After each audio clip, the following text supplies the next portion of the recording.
আসসালামু আলাইকুম রহমতুল্লাহি আবরাকাত।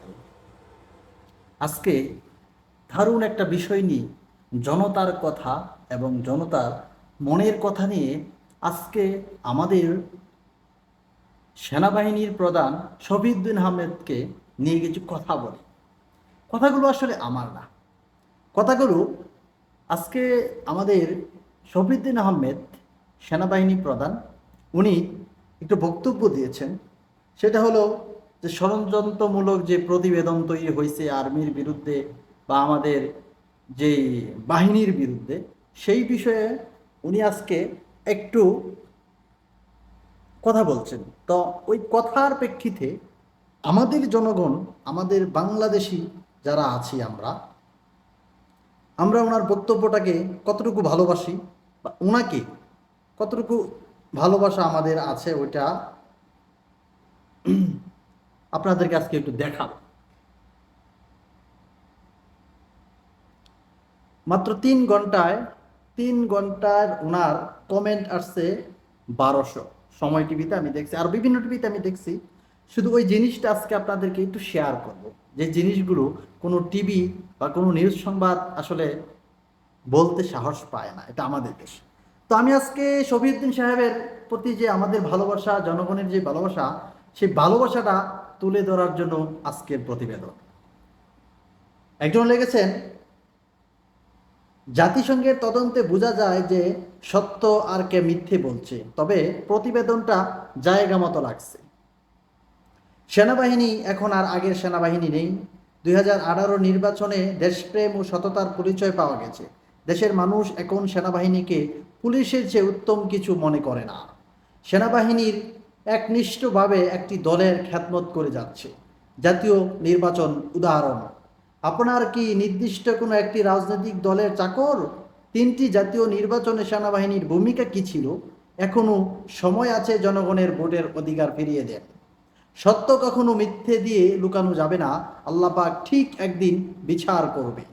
বাংলাদেশ সেনাবাহিনী যে কত ভালো তা জাতি খুব ভালো করে জানে। আল্লাহ তুমি সেনাবাহিনীকে হেদায়েত দান করো, আমিন। বাংলাদেশে যা হচ্ছে একে বলে দেশপ্রেম, আল্লাহু আকবার। সব চোর দেশটাকে শেষ করে ফেলছে। কমেন্টগুলো পড়ে দেখেন অফিসার, তারপরে কথা বলিয়েন আপনাকে জাতি কেমন ভালোবাসে। মানবাধিকার লঙ্ঘন না করলেও তাকে প্রশ্রয় দিয়েছে বর্তমান সেনাবাহিনী, যেমন ইলেকশনের সময় সিলেকশন সহায়তা করে। দয়া করে দেশপ্রেম সংখ্যাটা দিবেন না প্লিজ। আপনারা অনেক ভালো মানুষ, সাধারণ মানুষ তা জানে। বাংলাদেশ সেনাবাহিনীর কলঙ্কের ঐতিহাস, কালো দাগ, আজিজ ভাই। আল্লাহ তুমি সেনাবাহিনীকে হেদায়েত দান করো, নয়তো দাগ ধ্বংস করে দাও, আমিন। নির্বাচনে সেনাবাহিনীর ভূমিকা কী ছিল? জাতীয় নির্বাচন। আল্লাহ এদের হেদায়েত দান করো, নয়তো ধ্বংস করে দাও। দেশের মানুষ কষ্ট যারা বুঝতে অক্ষম হয়ে যায়, তারা ভ্রষ্ট হয়েছেন বলে আমরা মনে করি। এটা ষড়যন্ত্র কোনোভাবেই নয়, বরং এটা বাস্তব। এটা মেনে নিয়ে অসুবিধা কোথায়? বাইরে গেলে সাধু সেজে লাভ কি? দেশের মধ্যে তো অনেক কিছু করে।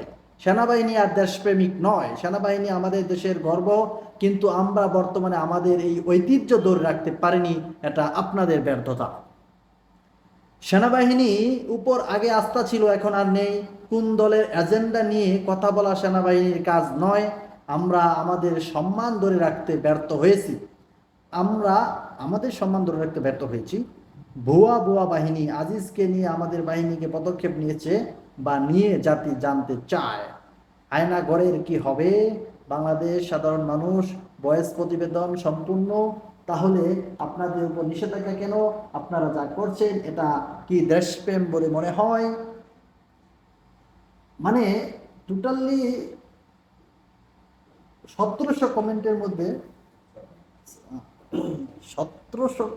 মধ্যে একটা কমেন্ট যদি আমাদের সেনাবাহিনীর পক্ষে থাকে, একটা কমেন্ট, জাস্ট ওয়ান কমেন্ট নাই, তার মানে একটা জিনিস বিবেচনা করেন, এই যে কতটুকু ভালোবাসা আছে, কতটুকু সম্মান আপনাদেরকে করে। মিস্টার শফিউদ্দিন আহমেদ, আপনি বাংলাদেশ সেনাবাহিনী হন না কি হন সেটা বড় কথা নয়। আর হয়তো আমি কথা যেটা বলতেছি তা আপনার প্রতি মানুষের কত ভালোবাসা, সে জিনিসটা আমি দেখেই আজকে শেয়ার করতে মনটায় চাইলো যে বাংলার জনগণের কতটা ভালোবাসা আপনাদের প্রতি। একটা কমেন্ট আমি পাই নাই, একটা কমেন্ট যদি আপনাদের ভালো লাগার মধ্যে থাকতো, স্যার আপনার গড়িটা পছন্দ হয়েছে, একটা কমেন্টও আপনাদের কতটুকু দেশের মাঝে বাংলাদেশ সেনাবাহিনী দেশের মানুষ ভালো করে জানে।